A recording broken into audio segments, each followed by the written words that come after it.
Halo guys, kali ini saya akan membahas alur cerita film yang sedang trending di 22 negara, yaitu series Netflix Squid Games. Hari ini saya akan membahas dari episode 1, 2, dan 3. Oke, sekarang kita langsung ke alur ceritanya.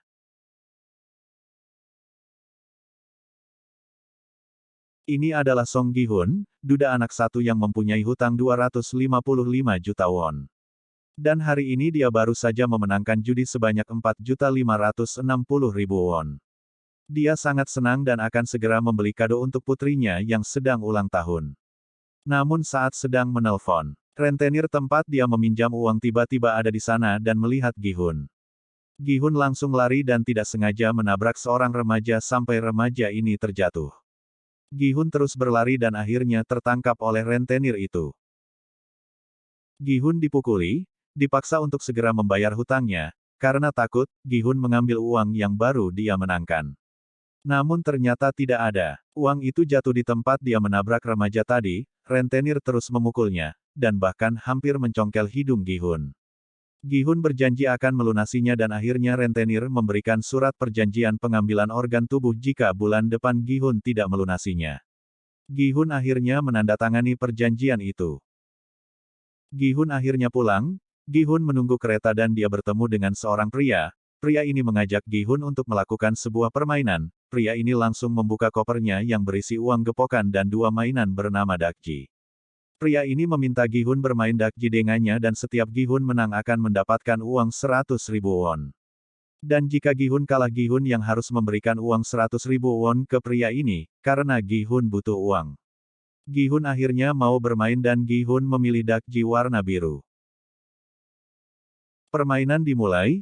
Cara bermain dakji adalah Gi-hun harus melempar dakji biru ke dakji merah sampai posisi dakjil merah terbalik.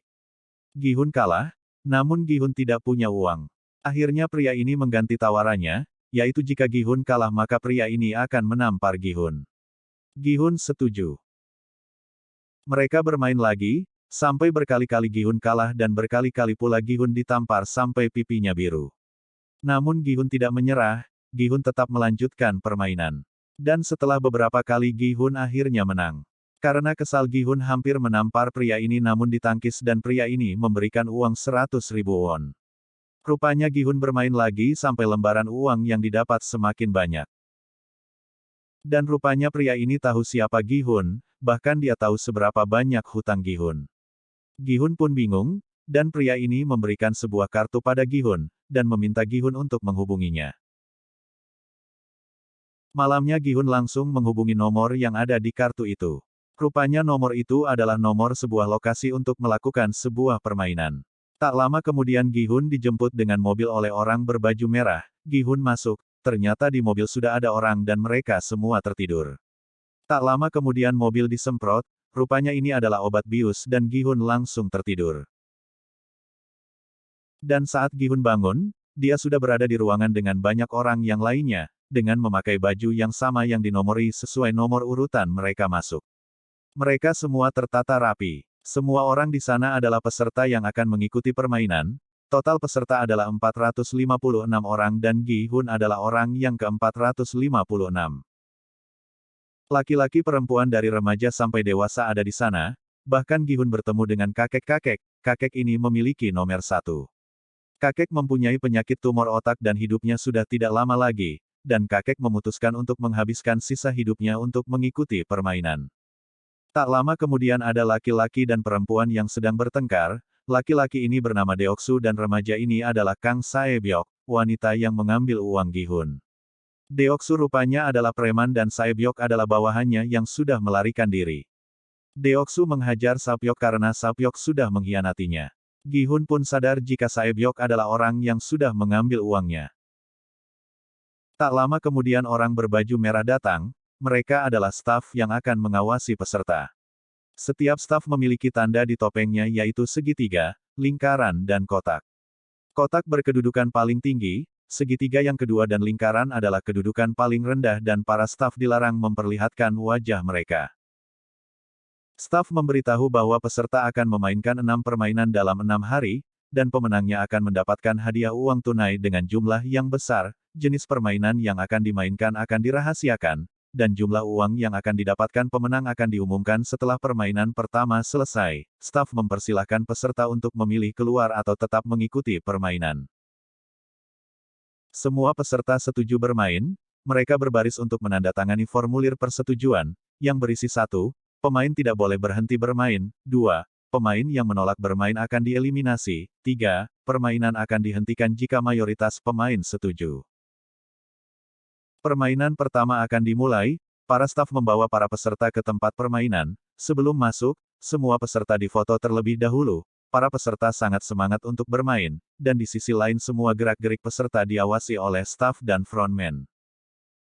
Para peserta akhirnya masuk ke sebuah lapangan, ini adalah tempat untuk melakukan permainan pertama. Gi-hun bertemu Sang-woo, mereka adalah teman akrab. Di sana terdapat boneka yang sangat besar, permainan pertama adalah permainan lampu merah lampu hijau. Cara bermainnya yaitu peserta harus bergerak maju saat boneka menghadap ke depan, dan saat boneka menoleh, mereka harus diam.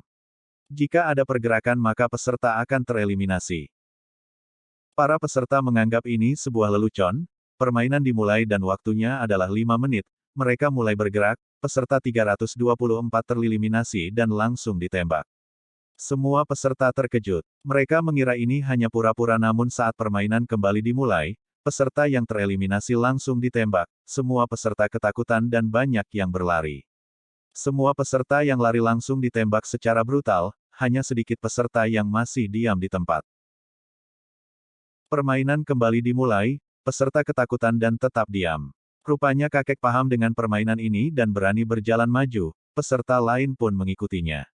Waktu tersisa 3 menit. Nada bernyanyi si boneka semakin cepat dan banyak peserta yang tereliminasi. Kakek, Sapyeok, Daesok dan Sang-woo berhasil selamat. Di saat detik terakhir Gi-hun hampir gagal namun diselamatkan oleh pria bernama Ali. Ali dan Gi-hun akhirnya selamat dan para peserta yang gagal langsung dikremasi. Bahkan mereka yang masih bernafas tetap dimasukkan ke peti mati. Peserta yang selamat kembali ke ruangan, suasana hening. Tak lama kemudian staf datang dan dari 456 peserta, yang lolos di permainan pertama hanya 201 orang. Tak lama kemudian wanita bernama Hami Nyeo menangis, dia memohon supaya bisa keluar dari permainan ini, peserta yang lain juga ikut memohon supaya bisa keluar, staf mengatakan bahwa di peraturan sudah tertulis permainan tidak bisa dihentikan. Namun Sang-woo ingat dengan poin ketiga. Permainan bisa dihentikan jika mayoritas peserta setuju. Akhirnya staf bersedia melakukan pengambilan voting. Namun sesuai janji, staf memberitahu dan memperlihatkan jumlah uang yang akan diperoleh pemenang. Yaitu 25,5 miliar won, sesuai jumlah peserta yang gugur yaitu 255 peserta, setiap satu peserta dihargai 100 juta won, dari jumlah seluruh peserta. Maka pemenang akan mendapatkan uang sebesar 45,6 miliar won. Pengambilan suara akhirnya dimulai, tombol hijau untuk peserta yang mau lanjut bermain dan merah untuk peserta yang ingin berhenti bermain. Pengambilan voting dimulai dari nomor terakhir yaitu Gi-hun dilanjutnya nomor selanjutnya, semua orang dan jumlah voting ternyata seimbang, tersisa satu orang untuk menentukan hasil voting dan orang itu adalah kakek, semua peserta tegang. Kakek maju dan memilih untuk tidak melanjutkan permainan. Semua peserta diantar keluar dan diturunkan di jalanan. Gi-hun diturunkan bersama dengan Sapyeok dengan tidak memakai baju lengkap dan tangan terikat. Di sisi lain Sang-woo diturunkan di tempat yang sama dengan Ali. Ali dan Sang-woo makan di 7-Eleven dan Ali meminjam ponsel Sang-woo untuk menelpon seseorang. Ali sangat berterima kasih. Setelah selesai Ali berniat untuk pulang, Sang-woo tahu Ali tidak mempunyai uang padahal rumah dia sangat jauh. Namun ternyata Ali memang berniat jalan kaki dari Seoul ke Ansan. Sang-woo memberikan uang ke Ali untuk naik bus. Ali sangat berterima kasih pada Sang-woo. Di sisi lain, Gi-hun melaporkan hal yang baru dia alami ke kantor polisi. Gi-hun menjelaskan tentang permainan aneh itu. Sampai Gi-hun memberikan nomor yang ada di kartunya, namun saat ditelepon oleh polisi, yang menjawab telepon adalah seorang wanita yang berlagak tidak tahu apapun. Para polisi pun tidak mempercayai perkataan Gi-hun dan menyuruh Gi-hun pergi. Gi-hun pulang dan tidak menemukan ibunya, rupanya ibunya dirawat karena penyakit diabetes yang sangat parah dan harus segera diobati. Namun Gi-hun tidak mempunyai uang. Lalu diperlihatkan polisi Junho yang sedang berjalan menuju kosan kakaknya yang sudah lama menghilang. Sesampainya di kosan kakaknya tidak ada di sana. Junho masuk ke kosan kakaknya dan dia menemukan kartu yang sama seperti milik Gihun. Kemudian Sapyok menemui adiknya yang berada di panti asuhan. Adiknya sangat sedih. Dia tidak mau tinggal di panti asuhan. Sapyok juga berjanji akan membawa ibu mereka ke Korea Selatan. Sapyok adalah pembelot dari Korea Utara. Sapyok berjanji pada adiknya bahwa dia akan membawanya pergi dan akan segera menjemput ibu mereka. Kemudian Ali datang ke tempat kerjanya. Dia menemui bosnya dan meminta gajinya 6 bulan yang belum dibayar. Ali membutuhkan uang itu untuk pulang ke negaranya, Pakistan. Padahal di meja bos ada segepok uang namun bos tidak memberikannya pada Ali. Bos malah kabur. Ali mengejarnya. Mereka terlibat sedikit perkelahian sampai akhirnya tangan bos terjepit mesin. Dan Ali merampas uang itu. Dan Sangwoo melakukan bunuh diri karena dia sudah tidak tahu harus bagaimana dia membayar hutangnya yang sangat banyak, namun tiba-tiba bel rumahnya berbunyi dan ternyata ada orang yang memberikan kartu untuk bermain game lagi. Ali memberikan uang itu ke istrinya dan menyuruh istrinya untuk pulang ke Pakistan bersama anaknya dan Ali berjanji akan menyusul. Kemudian diperlihatkan Gihun yang tidak sengaja bertemu kakek. Mereka makan bersama dan kakek mengatakan bahwa dia akan kembali ke tempat bermain. Lagi pula kakek sadar umurnya sudah tidak lama lagi. Di sisi lain Deoksu bertemu dengan gengnya. Rupanya Deoksu sudah mendapatkan undangan lagi untuk melanjutkan permainan. Ternyata Deoksu sedang diburu oleh orang dari kasino Filipina. Deoksu hutang banyak di kasino. Rupanya temannya sudah tahu Deoksu sedang diburu. Deoksu sangat marah dan langsung membunuh temannya. Melihat orang kasino sangat banyak, Deoksu lari dan menjatuhkan diri ke laut. Gihun juga mendapatkan undangan untuk melanjutkan permainan lagi. Gihun, Sangwoo, Deoksu, Sapyok, kakek dan Ali rupanya memutuskan untuk melanjutkan permainan, supaya mereka bisa mengatasi hutang dan permasalahan mereka masing-masing. Mereka semua kembali dijemput oleh staf dan ternyata polisi Junho mengikuti mobil staf dari belakang. Junho terus mengikuti mobil yang mengangkut Gihun dan kawan-kawan. Dan ternyata mobil staf berjalan menuju pelabuhan. Junho akhirnya meninggalkan mobilnya, mobil para staf akan diangkut menggunakan kapal. Junho menyusup ke bawah mobil staf, dan akhirnya Junho berhasil masuk ke kapal. Pintu mobil terbuka dan para staf akan memeriksa peserta. Junho masuk ke dalam mobil Gihun dan berpura-pura menjadi peserta. Dan saat ada staf yang memeriksanya, Junho langsung menyerang dan membunuh staf lain tidak mengetahuinya. Junho membuang mayat staf ke lautan dan sekarang dia menyamar menjadi staf nomor 29. Rupanya tempat untuk melakukan permainan ada di sebuah pulau tersembunyi. Dari 201 peserta, hanya 187 peserta yang memutuskan kembali bermain. Staf membawa para peserta masuk dan mengganti baju mereka saat peserta masih tertidur. Namun rupanya Sapyok tidak tertidur dan Sapyok membawa sebuah pisau dan berhasil tidak ketahuan. Mereka terbangun, Gihun bersama kakek. Rupanya Minyo juga ikut kembali. Sangwoo dan Ali datang. Gihun mengajak mereka untuk membentuk sebuah tim untuk menghadapi permainan berikutnya. Tim terdiri dari Gihun, Sangwoo, Ali dan kakek. Rupanya Deoksu juga membentuk sebuah tim. Walaupun bermusuhan Deoksu mengajak Sapyok untuk bergabung di timnya, dan tentu saja Sapyok tidak mau karena dia tahu Deoksu adalah orang yang licik. Minyo meminta bergabung di tim Deoksu. Minyo mengatakan dia hebat dalam hal apapun dan Minyo diterima di tim Deoksu. Jadwal kerja para staf sudah berakhir, dan para staf berbaris menuju kamar mereka masing-masing. Begitu juga dengan Junho yang sampai saat ini masih menjadi staf nomor 29. Di kamar terdapat peraturan yang harus ditaati staf dan harus memakai topeng saat keluar, tidak boleh berbicara tanpa izin dan dilarang meninggalkan ruangan tanpa izin. Junho menulis apa yang dia lihat di HP-nya, karena ada CCTV di kamar dia berusaha untuk tidak ketahuan. Permainan kedua akan segera dimulai, para staf keluar dari kamar masing-masing. Dan para peserta diberikan roti dan susu sebelum melakukan permainan. Ada satu peserta yang menggigit sedikit demi sedikit rotinya, dan ternyata di dalam roti itu ada kertas kecil. Sepertinya kertas itu berisi clue permainan yang akan dimainkan.